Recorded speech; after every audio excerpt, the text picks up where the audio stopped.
Do not touch that piano again. Victor Langford's voice cut cleanly across the rehearsal hall before the last note had even faded. The room went still in small, uncomfortable ways. A violin teacher near the front lowered her coffee cup without drinking. Someone backstage stopped rolling a music stand. Elijah Brooks slowly lifted his hands from the Steinway keys, the polished black surface reflecting the sleeves of his faded charcoal hoodie beneath the chandelier light. For half a second he looked like he might explain himself, but the words never came. Victor stepped down from the front row with measured calm, one hand still resting inside the pocket of his tailored navy coat. "This instrument costs more than most people make in a year," he said, glancing briefly at the boy's worn sneakers before looking toward the staff entrance. "Who let maintenance family members in here?" A few parents exchanged quick looks, and then immediately pretended not to. Near the back wall, Renee Brooks stood frozen beside a janitor cart, fingers tightening around the spray bottle in her hand. Elijah slid off the piano bench quietly, shoulders stiff but controlled. He kept his eyes level even while heat crawled into his face. Somewhere above them, the old ventilation system hummed softly through the ceiling vents, filling the silence nobody wanted to break. Victor adjusted the cuff of his white shirt and nodded toward the stage exit like the matter had already been settled. If stories like this pull you in, subscribe to the channel and turn on notifications. And before we continue, tell us what time it is, where you are watching from, and what city you are in tonight. The backstage service hallway smelled faintly of lemon cleaner and old velvet curtains as Elijah followed his mother away from the rehearsal hall. The heavy fire door swung shut behind them with a slow metallic thud, muffling the distant sound of scales drifting from another practice room upstairs. Renee pushed the janitor cart forward without speaking, the loose wheel rattling every few feet across the concrete floor. Elijah walked beside her carrying a folded stack of black chair covers against his chest. He kept adjusting the uneven corners even after they were already straight. At the end of the corridor, two teenage violin students passed by in pressed rehearsal uniforms. One of them glanced at Elijah, then quickly looked away the moment their eyes almost met. The other whispered something too low to hear clearly. Elijah pretended to focus on balancing the chair covers, but his grip shifted too hard, and one slipped loose onto the floor. He bent immediately to pick it up before his mother could stop pushing the cart. For a second, he stayed crouched there longer than necessary, smoothing invisible wrinkles from the fabric with the side of his hand. Renee finally broke the silence without looking at him. "Storage room first, then the donor lounge trash bins." Elijah nodded once. His voice came out quieter than he intended. "Okay." Upstairs, laughter briefly echoed through an open stairwell before fading again. The gala guests had already started arriving. Elijah followed his mother into the storage room behind the East Wing Theater entrance, where rows of folded music stands leaned against the wall beside plastic tubs of extension cords and extra programs. The fluorescent light overhead flickered every few seconds with a soft electrical buzz. Elijah set the chair covers down and automatically reached for the broken latch on the supply cabinet, lifting it slightly before pulling so it would not jam. He had done it enough times that the movement looked unconscious. Renee handed him a fresh roll of trash liners. "Take the balcony level." He nodded again. On his way upstairs, he passed the rehearsal room where another pianist was warming up on a smaller grand piano. The notes floated unevenly through the cracked doorway. Elijah slowed without meaning to. His fingers twitched once against the roll of plastic bags in his hand, barely noticeable.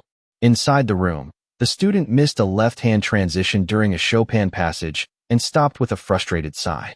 Elijah's eyes dropped instinctively toward the keyboard before he forced himself to keep walking. By the time he reached the balcony corridor, donors in dark suits and long winter coats were beginning to filter inside. Beneath the amber wall sconces, a waiter carrying champagne flutes squeezed past him without acknowledgement.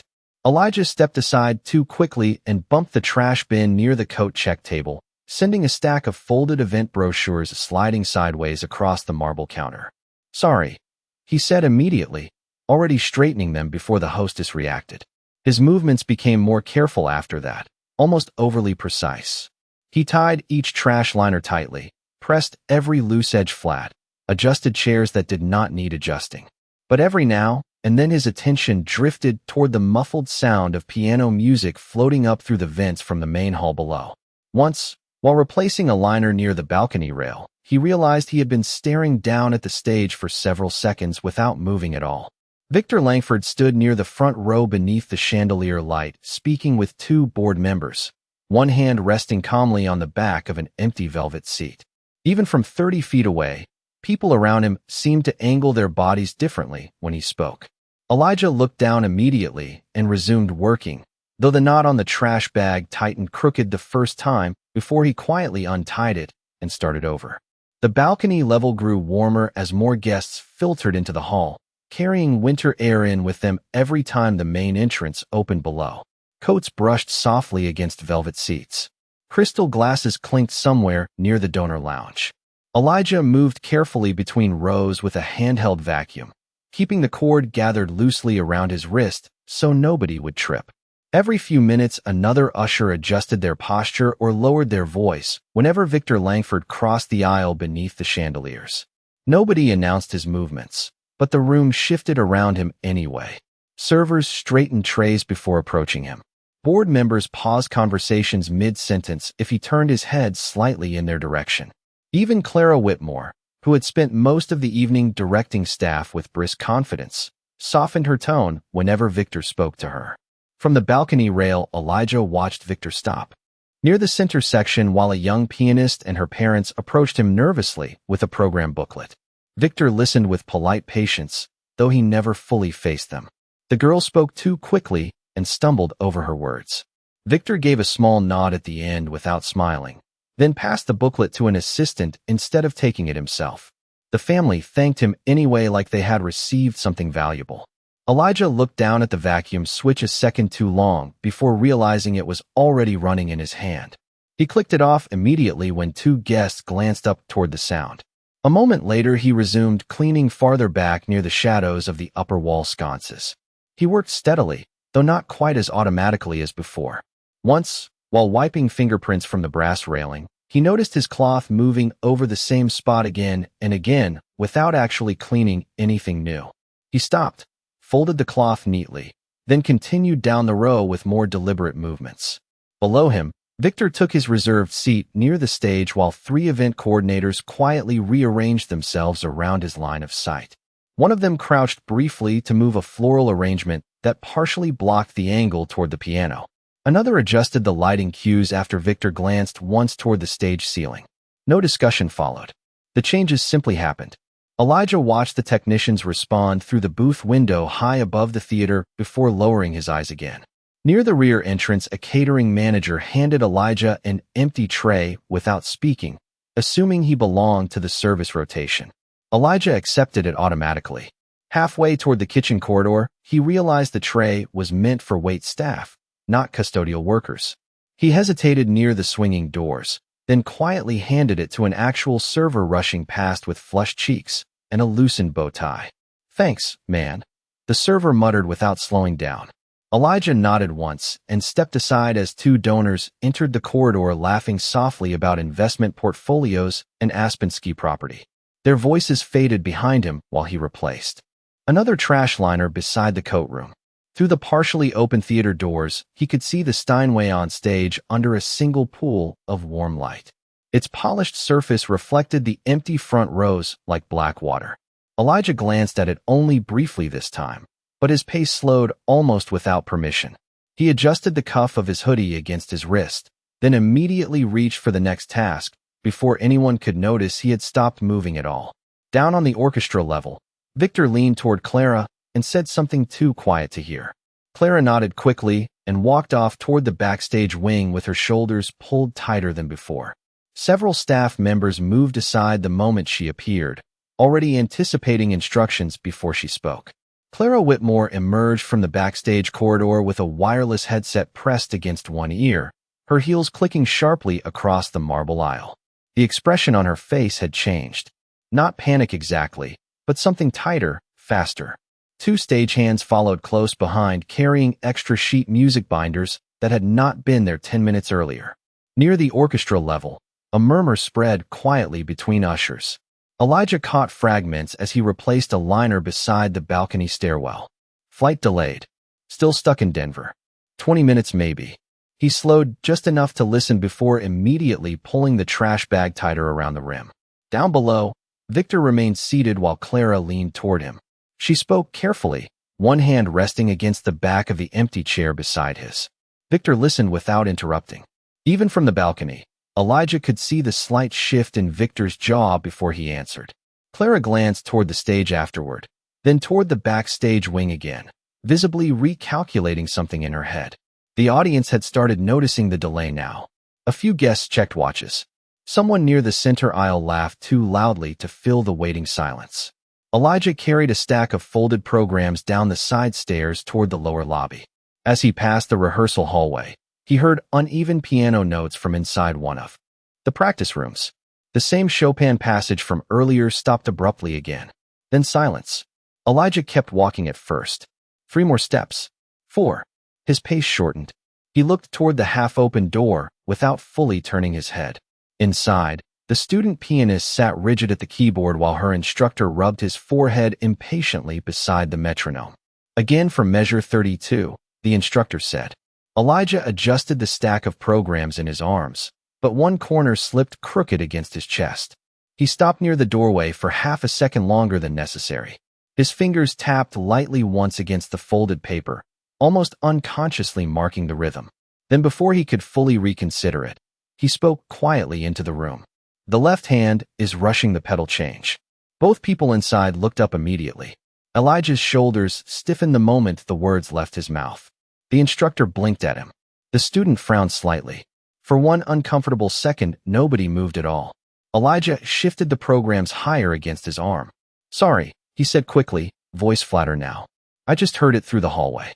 The instructor stared another beat, then turned back toward the piano with visible skepticism. And you are? Elijah swallowed once before answering. Custodial staff family. The phrase sounded practiced, like something he had learned to say without adding anything else. The instructor pressed a key experimentally, replayed the passage, then glanced toward the pedals. The timing issue surfaced almost immediately. The student's face tightened with embarrassment. Elijah lowered his eyes at once and resumed walking before either of them responded. But as he reached the end of the corridor, he noticed Clara standing farther down near the donor lounge entrance. She had witnessed enough to pause. Her attention lingered on Elijah several seconds longer than before.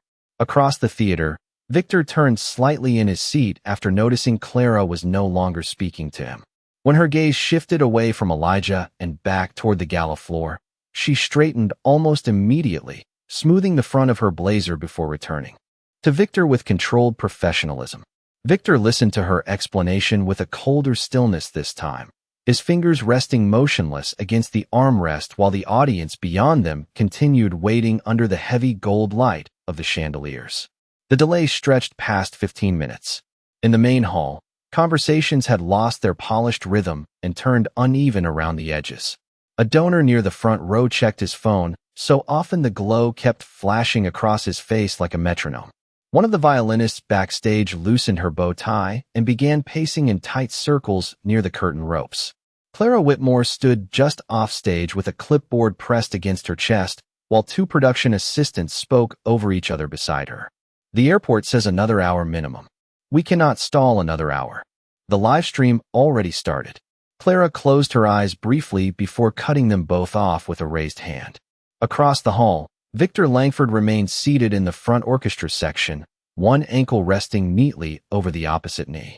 He had not raised his voice once all evening, which somehow made the atmosphere tighter around him. Staff members approached him carefully, spoke quickly, then stepped away even faster. Nobody lingered near his seat longer than necessary. Elijah was replacing water pitchers in the backstage green room when Clara appeared in the doorway unexpectedly. She watched him set down the tray before speaking. You play Rachmaninoff? Elijah looked up too fast and nearly clipped one of the glasses with the edge of the pitcher. Water sloshed onto the silver tray. He steadied it immediately with both hands. For 1 second, he said nothing at all. Clara waited.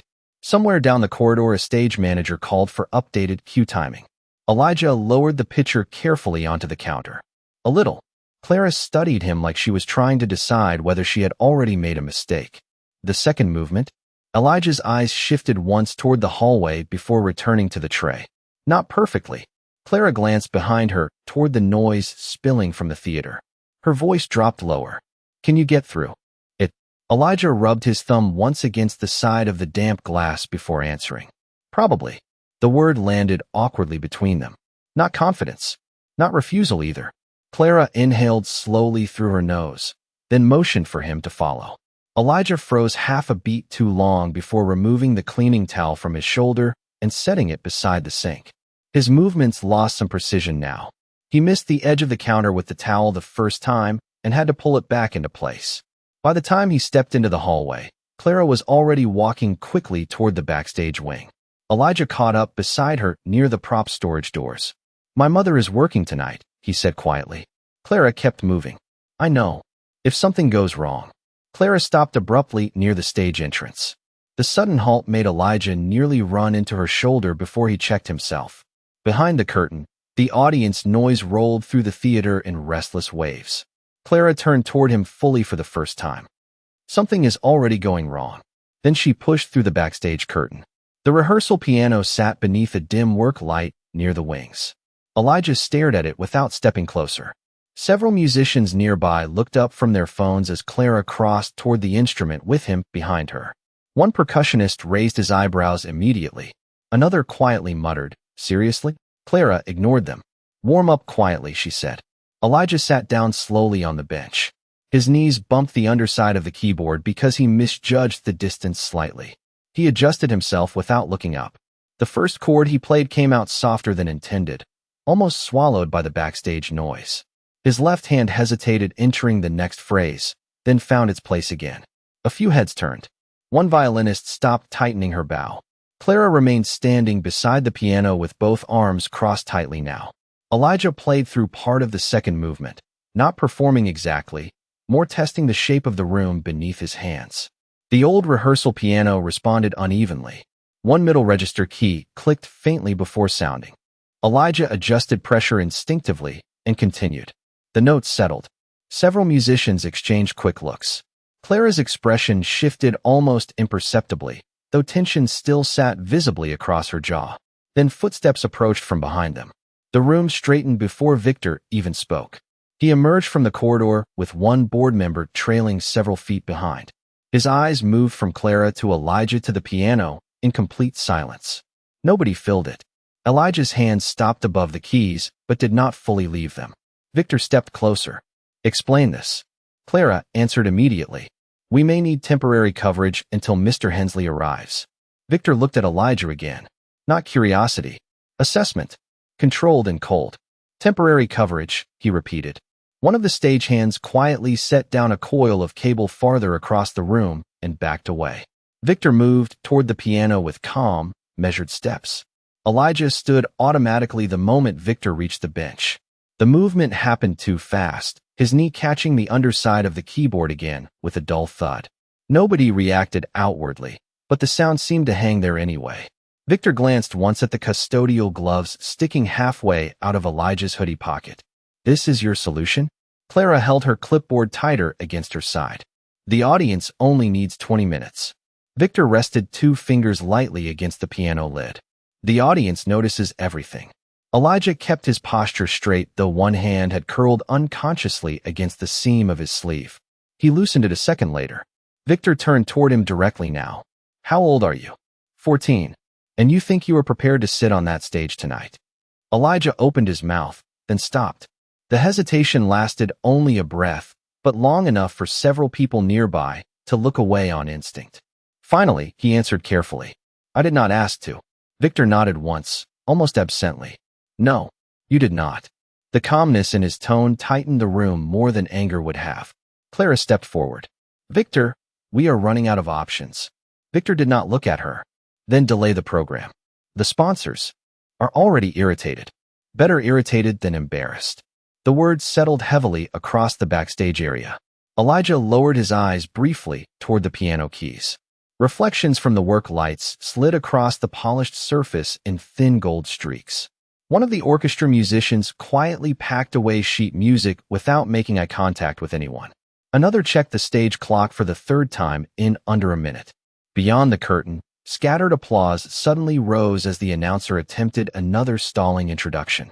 Victor finally addressed Elijah again. "Play something." Elijah blinked once. His right hand flexed slightly at his side before stilling. He sat back down carefully at the bench.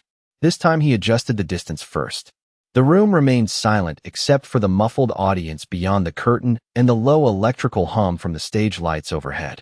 Elijah placed his fingers on the keys, but not immediately. His breathing changed almost too subtly to notice. Then he started. The opening phrase came out clean, controlled. A few musicians shifted their attention fully now. Elijah moved into the next passage, but halfway through a fast left-hand transition, one note clipped unevenly against the worn action of the rehearsal piano. Tiny, barely there. His shoulders tightened for the briefest moment. Victor's expression did not move at all. Elijah continued without stopping, though his next measure entered a fraction slower before stabilizing again. Clara watched him intensely now, not blinking. Victor remained standing beside the piano with one hand resting lightly against the edge of the instrument, his silence deliberate enough to feel like pressure itself. When Elijah finished the final phrase, nobody spoke immediately. The pause stretched. Victor looked down at him for several long seconds before speaking in the same calm voice. "That hesitation would destroy you on stage." Elijah swallowed once, but kept his hand still in his lap. Victor stepped back from the piano. "Absolutely not." Clara's face tightened. "Victor, no." This time sharper. "Final." Then from somewhere out in the theater came the sudden sound of the audience. Applauding again, louder now, expecting the performance to begin. A production assistant rushed into the backstage wing breathing hard. "We cannot stall anymore. They are asking if the replacement is ready." Nobody answered him.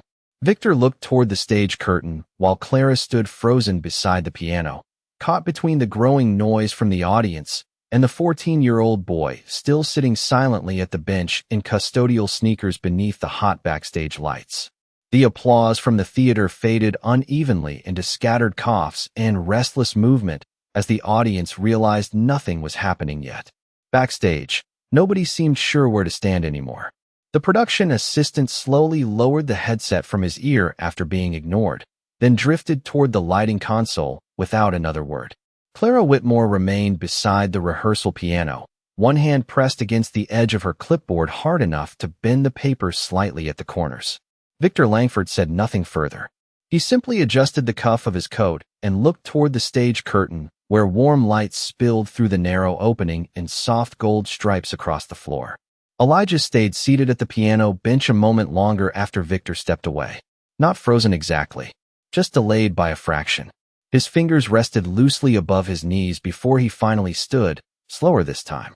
The backstage lights had begun drying the sweat at the back of his neck beneath the hoodie collar. He reached automatically for the custodial gloves still hanging from his pocket, then stopped halfway and let his hand fall again. Somewhere above them, the heating vents rattled softly against the ceiling pipes. Clara glanced toward Victor once more. "We cannot keep them waiting forever." Victor remained facing the stage. "Then do not put a child in front of them." His tone stayed calm, though quieter now, almost flattened by fatigue rather than irritation. One of the orchestra players nearby quietly closed a violin case and slid it beneath a chair with exaggerated care, avoiding the tension hanging across the room.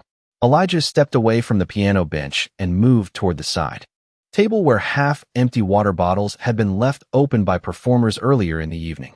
Without thinking, he began straightening them into a neat row. One bottle rolled slightly when his hand brushed it. He caught it before it tipped over, though the cap clicked loudly against the table's surface in the silence. Elijah immediately steadied the bottle and aligned it with the others more carefully. His attention lingered there several seconds longer than necessary. Behind him, the audience noise swelled again, muffled but growing less patient. Clara rubbed her forehead once beneath the edge of her headset before speaking toward the stage manager near the curtain. 5 more minutes. The stage manager nodded but did not look convinced. Victor finally turned back toward the room. His eyes passed over Elijah briefly again, though this time the look held a second longer before moving on. Not softer, more precise, like he was replaying details he had dismissed too quickly earlier. Elijah noticed it anyway. His shoulders straightened slightly before he looked down toward the floor.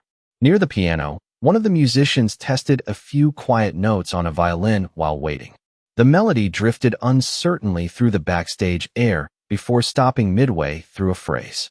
Elijah's gaze lifted almost automatically toward the sound. He listened without moving.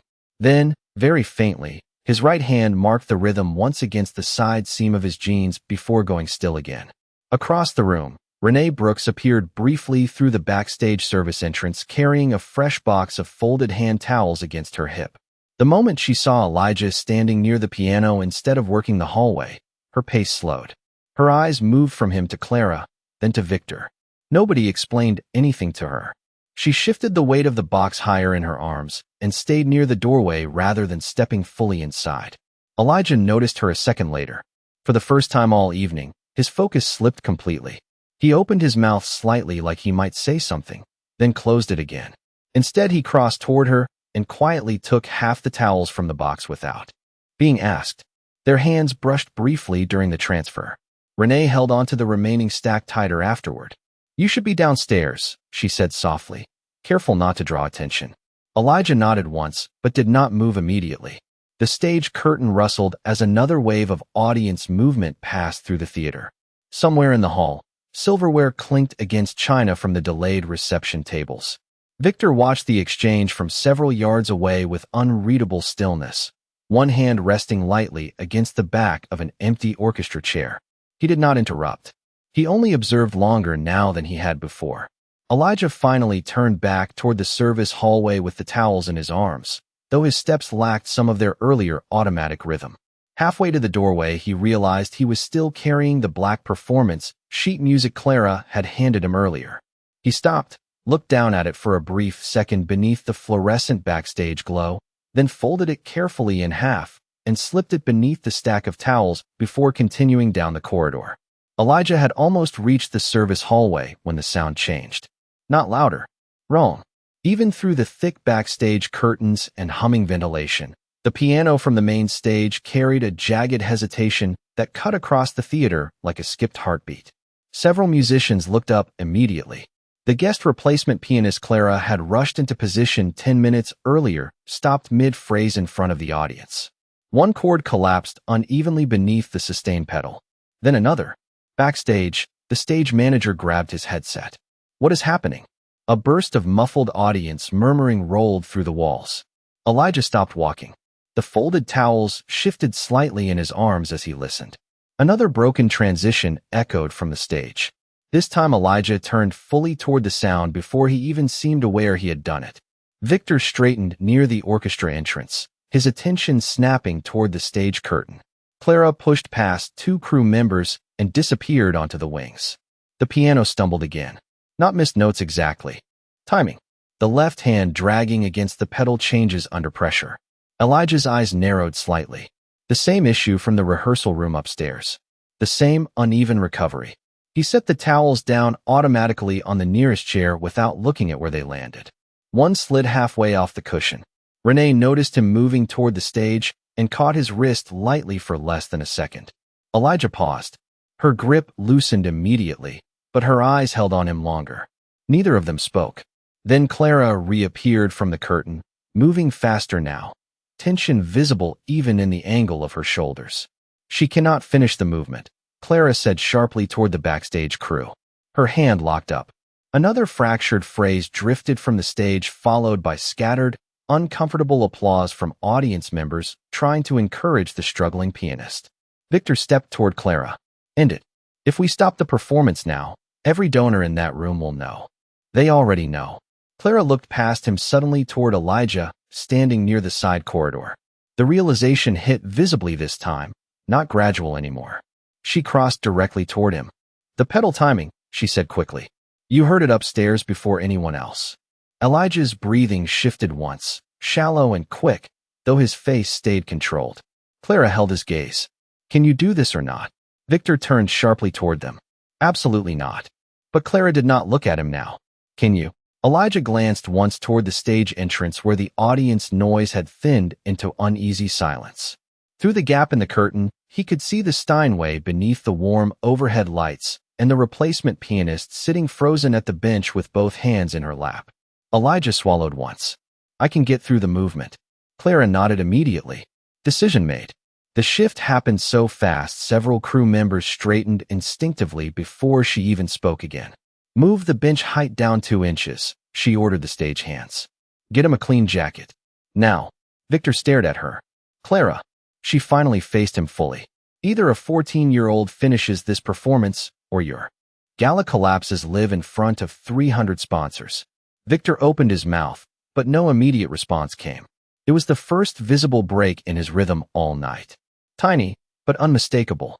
One of the board members near him quietly removed his glasses, watching the stage with growing concern. Nearby musicians had already begun moving without waiting for permission. A stagehand adjusted the piano bench. Another handed Elijah a black concert jacket that hung slightly too large through the shoulders. Elijah slipped it on carefully, his fingers catching briefly against one sleeve lining before he corrected it. Nobody looked at the custodial gloves hanging from his hoodie pocket anymore. Out in the theater, the audience applause faded completely as the struggling pianist stood from the stage bench and exited quietly into the wings with her head lowered.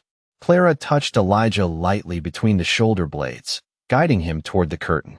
This time, when Victor looked at Elijah, the room no longer followed Victor's certainty. It followed whether the boy could save the night. The theater fell into a strange kind of silence as Elijah stepped through the curtain. Not complete silence. Programs still rustled softly. Someone coughed near the back row. A champagne glass touched marble somewhere in the donor section. But the restless movement that had filled the room during the delay suddenly narrowed into attention. Elijah walked toward the Steinway beneath the chandelier light wearing a concert jacket slightly too large through the sleeves, the hem brushing awkwardly against his jeans. The stage lights flattened the color from his face and sharpened the reflection of his sneakers across the polished black floor. Several audience members exchanged quick looks the moment they realized how young he was. Others leaned toward one another, confused. Near the front orchestra section, Victor Langford remained standing instead of retaking his seat immediately. One hand rested against the velvet chair back beside him, fingers unmoving. Clara Whitmore stopped near the stage wing with her headset lowered around her neck now, no longer pretending the evening was under control. Elijah reached the piano bench and adjusted it slightly before sitting. His first attempt moved it too far forward. He paused, exhaled quietly through his nose, then corrected the distance by less than an inch. The movement was small enough that most people would not notice, but Victor did. His eyes stayed fixed on the stage without drifting once toward the donors around him. Elijah placed his hands above the keys. The room waited. Then the opening phrase began. Softer than expected. Controlled. The notes settled into the theater instead of pushing against it. A few people who had still been whispering stopped mid-sentence without realizing it. Elijah did not perform like the polished conservatory students who usually occupied that stage. There was no theatrical posture, no exaggerated movement. He leaned slightly too close during difficult transitions and occasionally shifted his left shoulder when reaching lower octaves, habits formed from practicing on smaller upright pianos. But the timing held. More importantly, the piece kept moving forward. Near the second passage, Victor slowly lowered himself into his seat again. Not casually this time. Deliberately. The board member beside him started to say something under his breath, then stopped after seeing Victor's expression. On stage, Elijah entered the section that had collapsed under the replacement pianist minutes earlier. His fingers hesitated for the briefest fraction before the pedal transition, then corrected. Cleanly. Several orchestra musicians backstage exchanged quick glances through the curtain opening. Clara noticed it too. Her shoulders loosened 1 degree before tightening again almost immediately, like she did not trust relief yet. Elijah continued playing. The warm chandelier light reflected across the piano lid in trembling gold streaks every time his hands crossed the middle register. Halfway through the movement, one key produced a faint mechanical click beneath the melody. Elijah adjusted pressure instantly without interrupting the phrase. The correction happened so naturally it almost disappeared inside the music itself. Victor's gaze sharpened at that. He recognized the adaptation because he had heard the same thing backstage on the rehearsal piano earlier. This time he did not look away from it. The audience began changing in visible ways now. Phones lowered. Programs folded shut. Even the wait staff paused near the side aisles longer than necessary before continuing service. toward the rear balcony. The violin instructor Elijah had corrected earlier slowly removed his glasses while staring down at the stage. Beside him, the student who had struggled through Chopin sat completely still with both hands clasped in her lap. Elijah reached the second movement. The pace slowed. Not dramatically, just enough for the room to breathe differently with him. A melody surfaced through the hall with quiet restraint, and Victor's posture shifted almost imperceptibly. His hand, still resting near the armrest, tightened once before easing again. Clara glanced sideways toward him after noticing the movement. Victor did not react.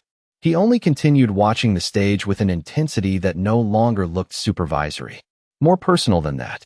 Across the audience, several donors who had spent the earlier delay checking watches now sat angled fully toward the piano. Nobody was pretending this was temporary background entertainment anymore. Elijah remained focused on the keyboard. He never looked toward Victor, never acknowledged the audience. At one point, the oversized jacket sleeve slipped too low across his wrist during a transition. He pushed it back automatically between phrases without breaking rhythm and continued playing. The small imperfection somehow made the room quieter instead of less impressed. Near the final pages of the movement, Clara approached the front orchestra section cautiously. She stopped 2 seats away from Victor, waiting as though uncertain whether she was interrupting something. Victor noticed her presence, but did not immediately turn. That alone made her hesitate. Earlier in the evening, every conversation around him had moved according to his timing. Now several seconds passed before he finally spoke without taking his eyes off Elijah. "How long has he been here?" Clara answered carefully. "His mother has worked nights for almost 3 years. Victor's jaw shifted slightly. "That is not what I asked." Clara lowered her voice further. "The faculty heard him practicing in an empty classroom last winter.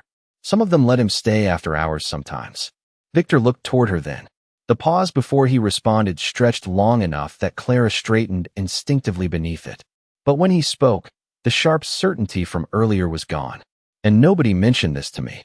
It was not an accusation exactly. More unsettling than that. A realization arriving too late to remain fully controlled. On stage, Elijah entered the final passage beneath the heavy glow of the chandeliers while 300 people sat silent around him. And for the first time all evening, Victor Langford did not look like the person deciding what happened next. The final notes settled slowly into the theater, soft enough that the hum of the ceiling vents returned underneath them. Elijah's hands remained on the keys a moment after the piece ended, not dramatic, just steadying himself before letting the sound go completely. No one moved at first. Then somewhere near the back balcony, a single clap broke the silence. Another followed. Within seconds, the entire hall rose to its feet in a wave that rolled from the upper rows down toward the orchestra section. The applause did not feel explosive. It felt heavy, sustained. Several musicians backstage stopped pretending to organize equipment and simply stood listening. Elijah looked out once across the crowd, blinking against the chandelier light, then lowered his gaze again toward the piano. He stood carefully from the bench, adjusting the oversized jacket sleeve back from his wrist one final time. Near the front row, Victor Langford remained still longer than everyone else before slowly rising to his feet. Clara watched him closely from the aisle. Victor looked toward the stage, toward Elijah, then toward the row of board members beside him who had already begun clapping. For the first time all evening, he did not seem concerned with how the room followed him. He stepped out into the aisle instead. The applause softened slightly as people noticed him moving. Elijah had just reached the stage wing when Victor approached the edge of the platform. Several staff members instinctively shifted aside, expecting instructions, correction, control. None came. Victor reached down toward the front row seat, where Elijah's custodial gloves still rested beside the folded hoodie he had left earlier. He picked them up himself. Then he walked to the side stairs leading onto the stage and held them out toward Elijah without speaking. Elijah paused before taking them, surprised enough that his hand missed the gloves slightly the first time before closing around them properly. Victor nodded once, not as a performance for the audience, just acknowledgement. Then he stepped aside instead of blocking Elijah's path the way he had at the piano earlier that night. Across the theater, people were no longer looking at Elijah like someone who had wandered into the wrong room. Even the wait staff near the donor tables had stopped moving to watch him pass. Renee stood near the backstage entrance with both hands pressed tightly together beneath her chin, her eyes fixed on her son crossing the stage under the warm lights. Elijah walked toward her quietly, still carrying the gloves in one hand and the oversized concert jacket folded over his arm. Behind them, the Steinway remained alone beneath the chandelier glow, untouched now, but no longer protected from him. If this story stayed with you, share your thoughts below and subscribe with notifications on for more stories like this. Thank you for watching.